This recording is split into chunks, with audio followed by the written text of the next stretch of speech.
Hello students, मेरा दोस्ती आपका चैनल फिजिक्स वाला दोस्ती में एक बार फिर स्वागत करता हूँ। तो जैसा कि हम आपके लिए क्लास 10th की साइंस का 2019 से हम सेट अनसॉल्व पेपर करा रहे हैं। और अनसॉल्व पेपर की बात करें तो हमने शुरुआत किया था 2019। जैसा कि आपका पेपर साइंस का 4 अप्रैल को है, तो तब तक हम प्रयास करेंगे। प्रयास तो अभी 1-2 दिन में लगभग सेट हो चुका है, लगभग 2 से 3 दिन मिनिमम, यानी कि 10 तारीख के लगभग 14 मार्च तक आपकी हम 2019 के सेट साइंस में से फिजिक्स सेक्शन के कंप्लीट करा देंगे। उसके बाद 2020 का आएगा और 4 अप्रैल बहुत ज्यादा भी टाइम हमारे लिए तो समय देखा जाए समय बहुत कम है, लेकिन हमें इतना प्रयास करेंगे कि इस कम समय में इंपॉर्टेंट वीडियो लाते रहेंगे। तो आपकी पहली श्रृंखला कौन सी हमारी सेट्स की है, जो शुरुआत फिजिक्स की हमने की है। केमिस्ट्री का सेट लेके आएंगे, लेकिन पहले फिजिक्स का रहेगा हमारा 2019 के सेट फिजिक्स सेक्शन के पूरा कंप्लीट कर देंगे। तो अगर आपने पिछली वीडियो नहीं देखा है तो आप पिछली वीडियो देख लीजिए। जिस प्रकार का कोई डाउट हो, मैंने उसमें से आपका एक क्वेश्चन छोड़ दिया था, प्रत्यवर्ती धारा घनत्व, और दूसरा था आपका विद्युत चुंबकीय प्रेरण। इन दोनों टॉपिकों पर हम अलग से सेपरेट वीडियो बना रहे हैं, क्योंकि टॉपिक अच्छे हैं और हमेशा पूछे जाते हैं, इसलिए हमने इनके लिए अलग से वीडियो बनाएंगे। लगभग 25-30 मिनट बात होगी धारा घनत्व। अगर उसी वीडियो में करते रहते तो लगभग वीडियो 1 घंटे का हो जाता, इतना समय नहीं करना।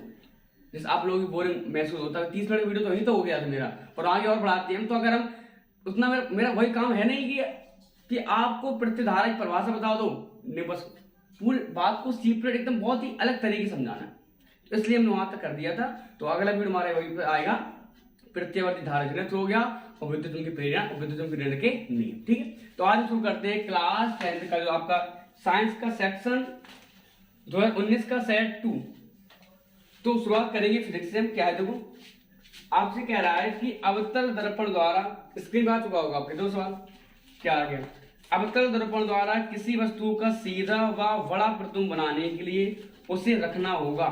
ओहो, वेरी गुड, बहुत क्वेश्चन है कि अवतल दर्पण को द्वारा किस वस्तु का सीधा व बड़ा प्रतिबिंब बनाने के लिए उसे रखना होगा। कहां रखेंगे हम, एक बात सुन जानते हैं, कम समय बहुत सी बातें समझो। ये हमारे पास कौन दर्पण है, अवतल दर्पण। पी ध्रुव हो गया, एफ मुख्य फोकस, सी वक्रता का केंद्र कहां तक है, अनंत तक। यानी कि अवतल दर्पण के सामने वस्तु कहां रखते हैं, 6 जगह। कौन कहां, अनंत, सुना जानते, अनंत अनंत वक्रता केंद्र के बीच, वक्रता केंद्र पर, वक्रता केंद्र फोकस के बीच, फोकस पर, फोकस ध्रुव के बीच। बहुत क्लियर है। तो 1 2 3 4 5 6 कितनी कंडीशन हमारे पास हो गई, 6 कंडीशन। अब प्रतिबिंब बनेगा कैसे, अनंत पर हो, प्रतिबिंब बनता फोकस पर 1, अनंत वक्रता केंद्र के बीच हो, प्रतिबिंब कहां बनता हमारा, क्या बनता, वक्रता फोकस के बीच। थोड़ा आकार बड़ा करो। वक्रता केंद्र पर हो तो कहां बनता है, वक्रता केंद्र पर ही बनता है। वक्रता केंद्र फोकस के बीच हो, प्रतिबिंब कहां बनता हमारा, अनंत वक्रता केंद्र के, अनंत वक्रता केंद्र के बीच। आकार थोड़ा बड़ा, फोकस पर हो, प्रतिबिंब कहां बनता हमारा, अनंत पर। तो 3 4 और 5, यानी कि यह जो कंडीशन हमने 5 बताई है, यह क्या कंडीशन है, यह कंडीशन हमारी है वास्तविक। कैसी है, वास्तविक। और हम जानते हैं प्रतिबिंब वास्तविक होते कैसे होते हैं, वास्तविक प्रतिबिंब कैसे होते हैं, तो वास्तविक कैसे होंगे, उल्टे होंगे। कैसे होंगे, यानी कि प्रतिबिंब वास्तविक मिलता है, कैसे मिलता है हमें, उल्टा मिलता है। केवल एक कंडीशन, यानी अवतल दर्पण की 6 कंडीशन में से, कितनी में से, 6 कंडीशंस में से आपके पास 5 वास्तविक है और एक कैसी होती है, एक आभासी होती है। आभासी कंडीशन कौन सी हमारी, जब वस्तु ध्रुव और फोकस के बीच रखी। अब आप समझ सकते हो, आपने इस एक क्वेश्चन में लगभग 5 से 6 क्वेश्चन को सॉल्व किया है। नंबर 1 क्वेश्चन क्या है कि आभासी प्रतिबिंब कैसे होते हैं, सीधे होते हैं। नंबर 2 क्या है, वास्तविक कैसे होते हैं, उल्टे होते हैं। कितनी कंडीशन है, 6 कंडीशन है। 5 कैसे है, वास्तविक है। एक कौन सी है, आभासी। आभासी कौन सी है, ध्रुव और फोकस के बीच, ध्रुव और फोकस के बीच। ये कैसे हमारी होती है, आभासी। और आभासी प्रतिबिंब कैसे बनते हैं, सीधे। कहां बनेंगे, वस्तु की ओर, वस्तु की ओर। कंडीशन क्लियर, चलो देखते हैं। तो कहां बनेगा, दर्पण वक्रता केंद्र सी पर, उसे रखना कहां होगा, वस्तु को, तो उसे रखना होगा दर्पण वक्रता केंद्र सी और फोकस के बीच में, नहीं। ऑप्शन नंबर 4 आ रहा होगा कि दर्पण के ध्रुव पी व उसके फोकस एफ के बीच में। ठीक है, बस क्लियर है। इसका आंसर कौन सा हो जाएगा हमारा, फर्स्ट का हो जाएगा आपका, 4th विकल्प से हो जाएगा। कंडीशन क्लियर है, अनंत फोकस। देखो याद करने, हम जो अपने ऑफलाइन बच्चे बताते क्या, अनंत फोकस फोकस अनंत वक्रता केंद्र वक्रता केंद्र। एक बार सुनो, अनंत फोकस फोकस अनंत वक्रता केंद्र वक्रता केंद्र। अनंत वक्रता के अंत के बीच तो वक्रता फोकस के बीच, वक्रता के अंत फोकस के बीच तो अनंत वक्रता के अंत के बीच। इस तरफ को उस तरफ, उस तरफ इस तरफ, ऐसे होता है। क्लियर बात? खत्म। चलो आगे करते हैं। आगे आपसे क्या कह रहा है? करने ज्यादा हार्ड हो गई क्या? देखो आगे आपसे कह रहा है कि निकट दृष्टि दोष से पीड़ित एक व्यक्ति को दोष को दूर करने के लिए किस लेंस या दर्पण का उपयोग करना होगा? किस लेंस या दर्पण उपयोग करना होगा? अरे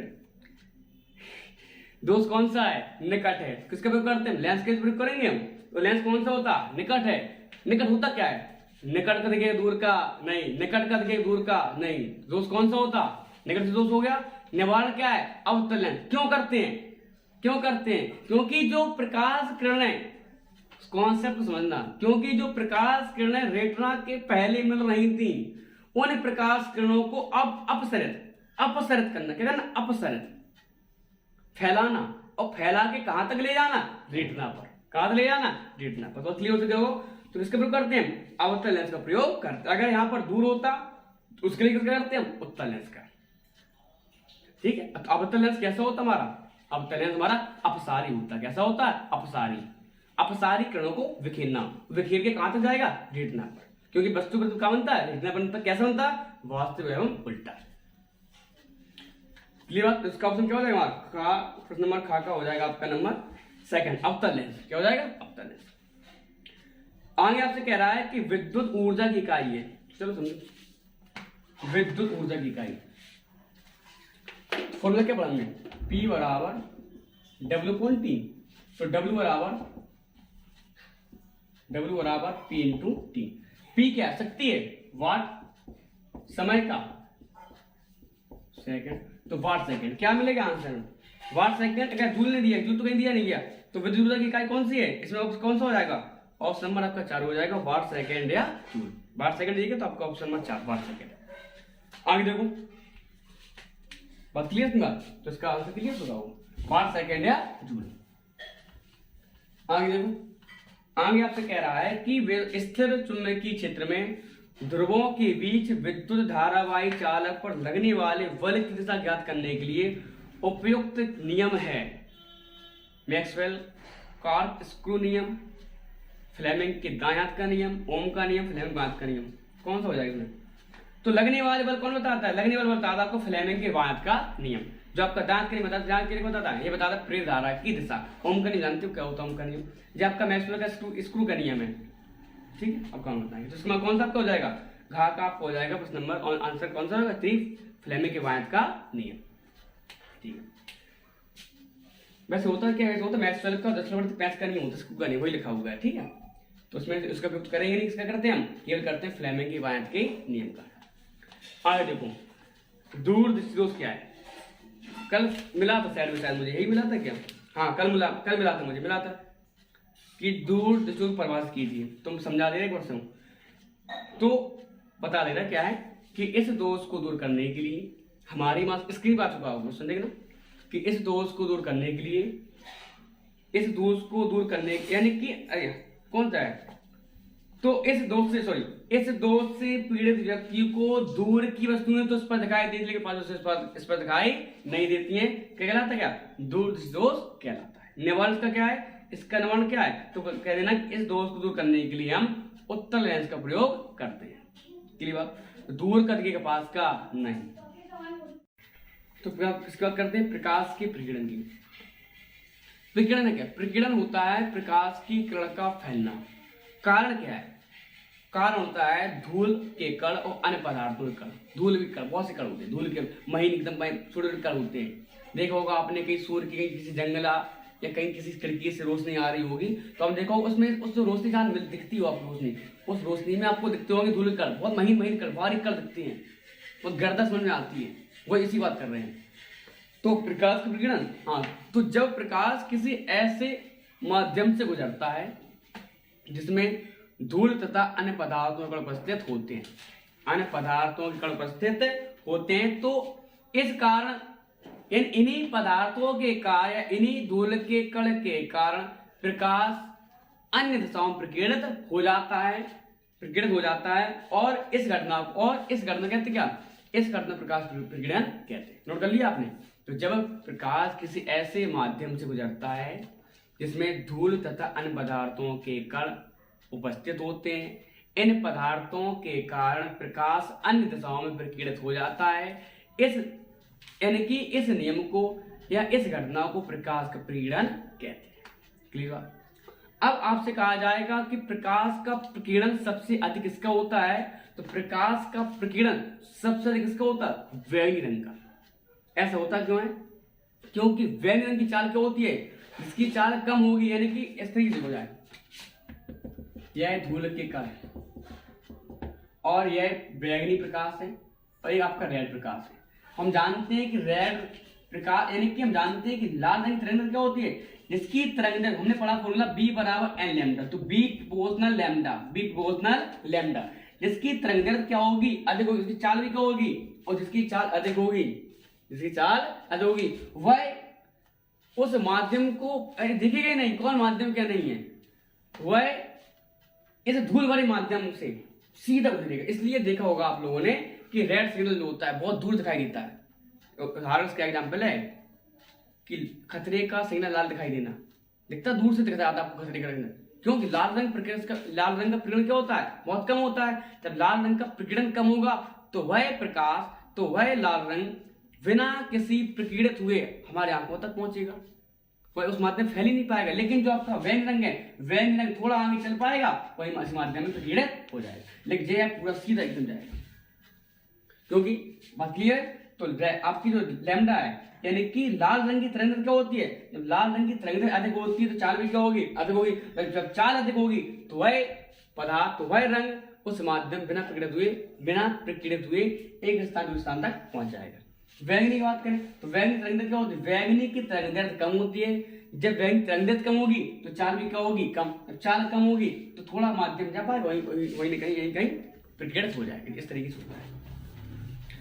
तो एक क्वेश्चन आता है कि एक बात सुना, लाल रंग के तरंगदैर्घ्य को छोड़कर बाकी सब कम होते हैं। या पूछे क्वेश्चन हमेशा रखना, हम जो बात बोलते हैं वो 100% शुरू होती है और एक बार मेरा काम बिल्कुल नहीं कि सेट तो आपने देख लिया प्रकाश का प्रकीर्णन, इसमें कितने क्वेश्चन निकल के आ रहे हैं। तो लाल रंग की तरंगदैर्घ्य को छोड़कर बाकी सब क्या होते हैं? कम होते हैं। लेकिन केवल तरंगदैर्घ्य क्या होती है? लाल रंग की अधिक होती है, बाकी सब क्या होते हैं? कम। अपवर्तनांक हो, प्रकीर्णन, विचलन सब क्या होते हैं? इसके कम होते हैं। लेकिन बैंगनी रंग की तरंगदैर्घ्य छोड़कर बाकी सब क्या होते हैं? अधिक होते हैं। तो बात क्लियर है? बैंगनी रंग आपको कहीं दिख जाए अगर तरंगदैर्घ्य दिख रही है केवल वही कम होगी बैंगनी रंग की, बाकी सब क्या होते हैं? अधिक होते हैं। अपवर्तनांक, विचलन, प्रकीर्णन ये सब क्या होते हैं? अधिक होते हैं। केवल तरंगदैर्घ्य क्या होती है? कम होती है बैंगनी रंग की। लाल रंग की तरंगदैर्घ्य क्या होती है? अधिक होती है। सब क्या होते हैं? कम होते हैं। खत्म बच्चों, ठीक, बहुत हो गया। आगे देखो, आगे आपसे कह रहा है कांच का अपवर्तनांक। आपसे कहा गया कि कांच का अपवर्तनांक कितना? 1.5 है। तो n आपको कितना दिया गया? आपको n दिया गया 1.5। आपसे कह रहा है प्रकाश की चाल c आपको दिया गया 3 × 10⁸ मीटर प्रति सेकंड। आपसे कह रहा है तो कांच प्रकाश की चाल, आपसे क्या पूछा? कांच में प्रकाश की चाल v पूछा। कल बताया फॉर्मूला हमने, निरपेक्ष अपवर्तनांक बराबर निर्वात प्रकाश बटे किसी माध्यम यहाँ पर क्या है? कांच। तो कांच माध्यम प्रकाश की चाल। तो लगा फॉर्मूला n बराबर c/v, b बराबर c/n। कल वाला ही सवाल है हमारा पूरा। c हमारे पास 3 × 8, n 1.5, 0.0, 15 दूनी 30, तो 2 × 8 मीटर प्रति सेकंड। नोट कर लो से कितना आंसर आएगा? 2 × 10⁸ मीटर प्रति सेकंड। चलो ठीक है, अगला सवाल देखते हैं।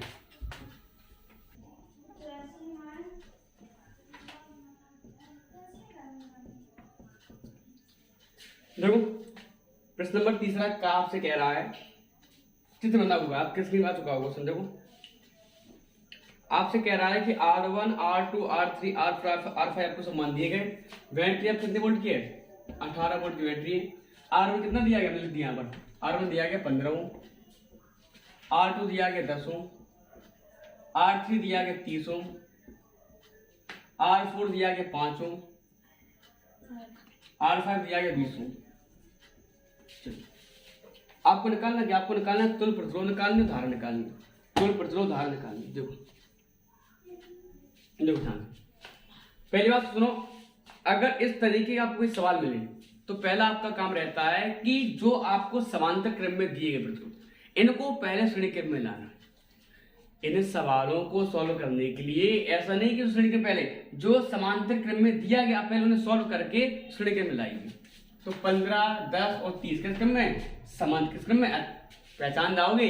जहां धारा बंटू रास्ते मिलेगा 1, 2, 3, धारा समान तो क्रम कौन सा, श्रेणी, और धारा समान तो क्रम कौन सा, समांतर। धारा तो 15, 10 और 30 किस क्रम में, समांतर क्रम में। तो यहाँ पर 15 ब्लैक से लिख रहे देखो, तो 15 ओम, 15 ओम, 15 ओम, 10 ओम, 30 ओम समांतर क्रम में। किस क्रम में, समांतर क्रम में। हमने फॉर्मूला क्या पढ़ा, 1/R बराबर 1/R1 plus 1/R2 plus 1/R3। 1/R equal to कितना R1 है 15 प्लस 1/R2 कितना हमारे पास 10 ओम, R3 कितना हमारे पास 30 ओम। ठीक, अब यहां से कितने एलसीएम आएगा हमारे पास, 15 से 30 कितना एलसीएम आएगा, 30 आएगा। तो 15 दूनी 30, 10 दिया 30, 30 से कम 30, 1/R बराबर 3 तो 5 तो 6/30, तो R इक्वल कितना आएगा 30/6 अर्थात 5 ओम। कितना आएगा, तो हमने तीनों को सॉल्व करके निकाला हमने 5 ओम। इसको सॉल्व कर दिया हमने, कितना मिला यहाँ से 5 ओम। कर दे इसको खत्म, इसको पूरा बवाल खत्म हो गया। देखो क्या बचा, केवल एक बच्चा हमारे पास, और कितने का बच्चा वो बचा है 5 ओम का। कितने बचा 5 ओम। इसको अब करो, इसको करो 5 ओम 20 ओम किस क्रम में है, 5 ओम और 20 ओम किस क्रम में, समांतर क्रम में। तो 1/R equal to 1/5 plus 1/20, 1/R equal to कितने अंश ले लें यहां से हम 20, तो 5 को 20, 20 से कम 20, तो R इक्वल कितना आएगा 20/5 अर्थात 4 ओम। इसका कितना पूरी का आ गया 4 ओम। अब 5 ओम 4 ओम किस क्रम में, अरे देखो धारा यहां से गई, एक ही रास्ता मिल रहा है, आराम से आ जाएगी नेगेटिव से तक। तो 5 ओम व 4 ओम दिखाई दे रहा है, देखिए पहले, ठीक एकदम परफेक्ट, बिल्कुल राइट। तो 5 ओम व 4 ओम श्रेणी क्रम में। फॉर्मूला R बराबर R1 प्लस के R2, R इक्वल टू कितना निकाला यहां से हमने, इसमें अगर R डैश मान लिया हमने, ठीक है R dash R dash R dash, इसे मान लिया R double dash R double dash R double dash. तो इसे क्या कहेंगे हम R डैश और R डबल डैश। कितना हमारे पास 5 ओम और R डबल डैश कितना हमारे पास 4 ओम। तो R कितना है हमारे पास 5 4 9 ओम। तो 9 कहाँ आ गया हमारे पास, क्या आ गया जी आ गया। तो तुल्य प्रतिरोध कितना आया, कितना आ गया 9। और आपसे क्या कह रहा था, आपसे कह रहा था तुल्य प्रतिरोध कितना हो, निकाल लिया हमने। आगे आपसे कह रहा है कि धारा क्या निकालनी, धारा V आपको दिया गया, तो धारा निकाल लो। V बराबर क्या पढ़ा हमने I बराबर V/R। V कितना हमारे पास है 18 वोल्ट की बैटरी है, R 9 दूनी तो 2 एम्पियर हमारे पास क्या आ गई धारा। नोट कर दो, ठीक है दिखाई दिया। तो I बार कितना था हमारे पास आ गई I 2 एम्पियर। तो हमने I को निकाल लिया, बात क्लियर थी। पहले तो आपके 3 समांतर क्रम में, तो उनको सॉल्व करके कितना मिला हमें 5 ओम मिला। 2 समांतर क्रम में, तो उनको सॉल्व किया कितना मिला हमें 4 ओम मिला। अब 5 ओम 4 किस क्रम में हो गया हमारे पास, श्रेणी क्रम में हो गया, कितना मिला हमें 9 मिला। तो 9 मैंने क्या निकाल लिया हमने तुल्य प्रतिरोध। उसके बाद देखा हमने V आपको दिया गया 18 वोल्ट, देखा हम I बराबर V/R, तो कितना मिलेगा I बराबर 2 एम्पियर। और क्लियर है, ठीक। इसका पहले इसको ले लीजिए आप, ठीक ले लिया होगा आप लोगों ने। अगला आपसे क्वेश्चन कह रहा है तीसरा कि अथवा क्या है, तीसरा का अथवा क्या है कि 2 विद्युत लैंप जिनके अनुमानतक 100 वाट और 220 वोल्ट वह 200 वाट वह 220 वोल्ट है। आपकी बात होगा स्क्रीन देखो, स्क्रीन देखो 100 वाट की, यानी कि दो लैंप है आपके पास। तो मान लिया जाए P1 आपको दिया गया, P1 आपको दिया गया 100 वाट, P1 100 वाट दिया गया, B1 220 वोल्ट दिया गया, और आपसे क्या कह रहा, हाँ P2 दिया गया 200 वाट और B2 दिया गया 220 वोल्ट। 220 वोल्ट। पास क्रम होता है समांतर क्रम। कैसा होता है? समांतर क्रम में संयोजित है। यदि मेंस की विद्युत आपूर्ति 220 वोल्ट हो तो विद्युत मेंस में आने वाली क्या निकालनी में धारा निकालनी है। आपके पास दो विद्युत लैंप पे जो समांतर क्रम में संयोजित हैं, ठीक वही निकालना है। लगा फॉर्मूला क्या पढ़ा हमने? फॉर्मूला में पढ़े हैं P बराबर वी आई आर, तो I square into R V square upon R. ठीक पढ़ा हमने? लगा कौन से फॉर्मूला दे दिया गया P बराबर V square upon R square. तो हमने फॉर्मूला पढ़ा है P1 बराबर V1 स्क्वायर अपॉन R1। तो R1 कितना आएगा हमारे पास? V1 square upon P1। तो R1 कितना V1 हमारे पास 220, तो 220 गुणा 220 बटे P1 हमारे पास कितना है 100, कैंसिल आउट। 22 का वर्ग कितना हो जाएगा हमारे 484, तो 484। आगे देखो P2 बराबर V2 स्क्वायर अपॉन R2, वही लगा देना, ठीक। तो R2 कितना मिलेगा यहाँ से V2 स्क्वायर अपॉन P2, तो R2 बराबर मिल जाएगा V2 कितना हमारे पास है 220 वोल्ट, तो 220 गुणा 220 बटे P2 कितना है 200, 1 0 0 0 कैंसिल। कितनी बार जाएगा 11 बार, तो क्या मिलेगा R2 में 11 दूनी 22 और 11 दूनी 22 तो 24, 242 और किस क्रम में लगे हुए हैं? किस क्रम में लगे हुए हैं?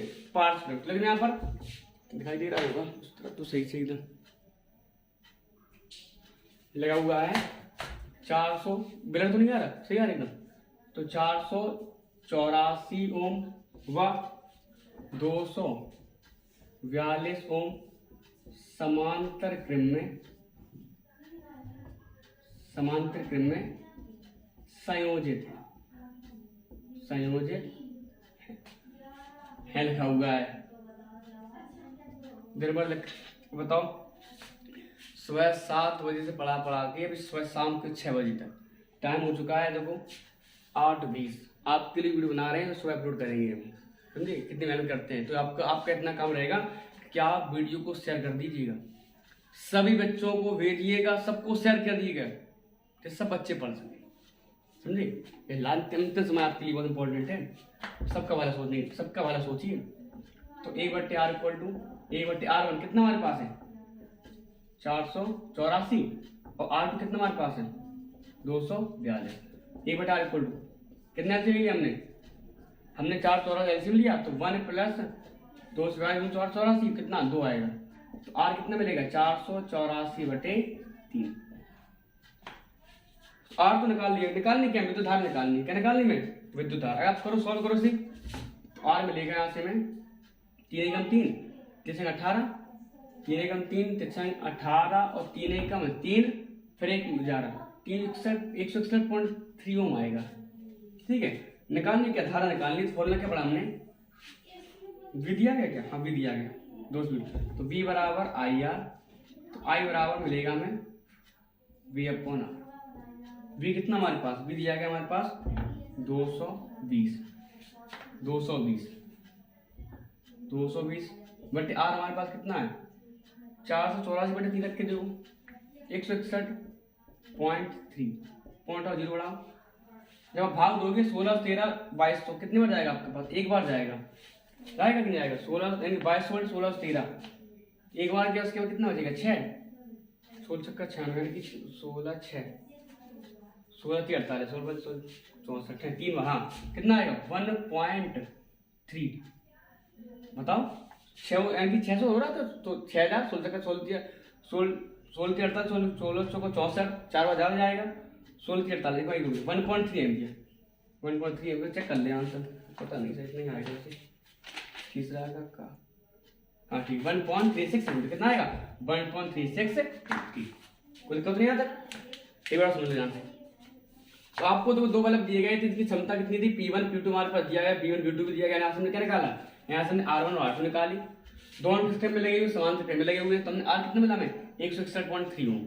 ठीक है, उसके बाद आपको V सवाल में दिया गया था, V कितना दिया गया था आपको सवाल में दिया गया था, लिख दे रहे हैं यहाँ पर V दिया गया था 220 वोल्ट, 220 वोल्ट दिया गया था। मान रखा हमने कितना मिला 1.36 एम्पियर। क्लियर बात है, सुनो करो पहले आप। आगे आपसे कह रहा है प्रश्न नंबर तीसरा कह रहा है कि एक मोटरसाइकिल में पीछे का दृश्य देखने के लिए 5 मीटर वक्रता त्रिज्या वाले उत्तल दर्पण लगाए।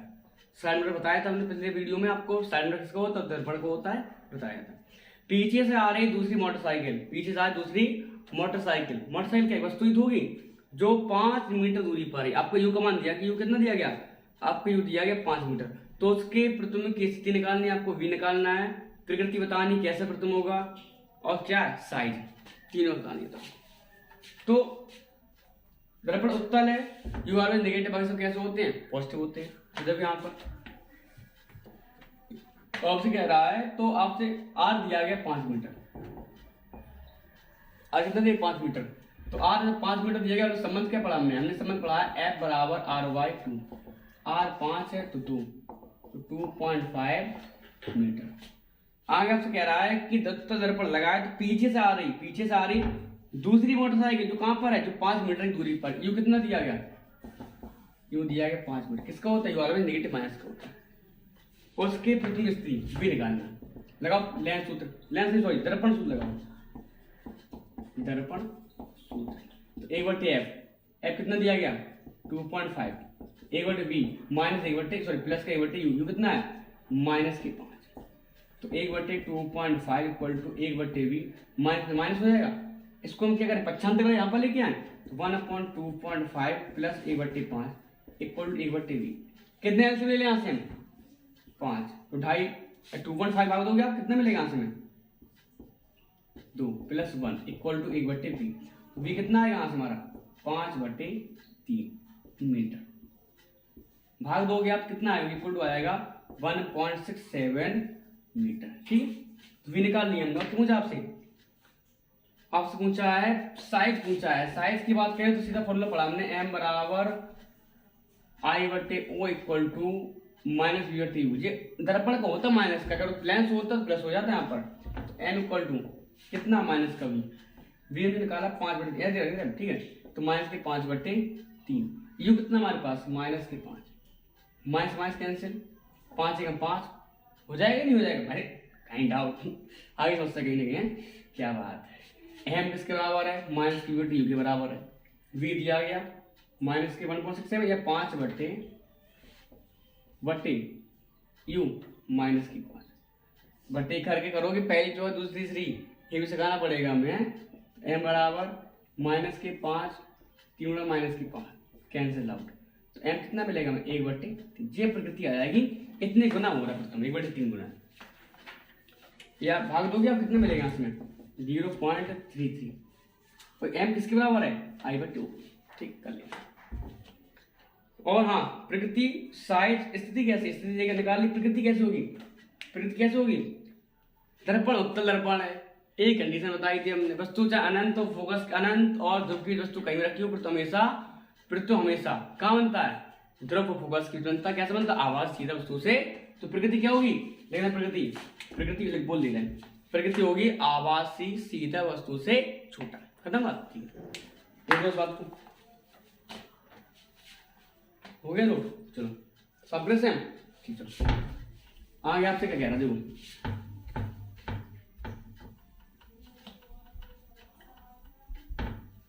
देखो आगे आपसे कह रहा है कि एक अवतल लेंस की फोकस दूरी 15 सेंटीमीटर है। कौन सा लेंस है, अवतल लेंस है। अवतल यू वी एफ आर सब कैसे होते हैं, नेगेटिव होते हैं। फोकस दूरी एफ दिया गया हमारे पास 15 सेंटीमीटर, लेंस से 30 सेंटीमीटर दूर क्या रखी है, वस्तु रखी है, तो अवतल लेंस से माइनस का होगा यहाँ से, तो माइनस के 30 सेंटीमीटर क्या रखी है, वस्तु रखी है। तो प्रतिबिंब बनेगा कहाँ, वस्तु का प्रतिबिंब कहाँ बनेगा, बी पूछा आपसे। और आवर्धन पूछा है और एम भी पूछा है, सब कुछ पूछ दिया उसने। लगाओ फॉर्मूला, एफ यू दिया गया, लगाओ फॉर्मूला पहले लेंथ सूत्र। तो 1/f इक्वल पढ़ा फॉर्मूला हमने, 1/f कितना -15, 1/v पूछा आपसे, 1/u कितना -30। फॉर्मूला पता होगा, 1/f बराबर 1/v plus 1/v minus 1/u। तो 1/30 पता तो किया इसको हमने। तो 1/- 15 माइनस 1/, इक्वल टू 1/1 कितने एलसीएम ले यहाँ से हमने एलसीएम लिया 30, 15 दूनी 30, 30 से कम 30। तो 1/v इक्वल टू -3/30। तो v कितना मिलेगा यहाँ से हमें, v यहाँ से मिलेगा हमें 30/3 -10 सेंटीमीटर। तो v निकाल लिया हमने। 4 नंबर का सवाल है, देखो। अरे गधे अब तो सीख जाओ, कब सीखोगे। तो कितना मिला अभी हमें -10 सेंटीमीटर। क्या पूछा आपसे, साइज पूछा आपसे, अच्छा सॉरी आवर्तन पूछा। तो लगा फॉर्मूला m बराबर I/O b/u। लेंस होता प्लस का होता, माइनस दर्पण होता तो माइनस का होता। आवर्तन देखो तो m किसके कर दें हम, m बराबर v/u। कोई दो के बराबर तो निकाल सकते हैं माना, तो m बराबर v/u। m इक्वल टू कितना भी है हमारे पास, भी निकाल लिया हमने कितना -10, कितना u है हमारे पास -30, माइनस कैंसिल 1/, तो m कितना मिलेगा यहाँ से हमें 1/3। कितने गुना मिला, 1/3 मिला आवर्तन। देखो इसका आंसर देखो पहले, ऑप्शन 4। हाँ तो यहाँ से मिला आपको -10 सेंटीमीटर मिला। आप कह रहे 0.3 के भाग दोगे आप इसका, यहाँ से आप भाग दोगे क्या मिलेगा हमें 0.33 मिलेगा आवर्तन, ठीक है 0.3।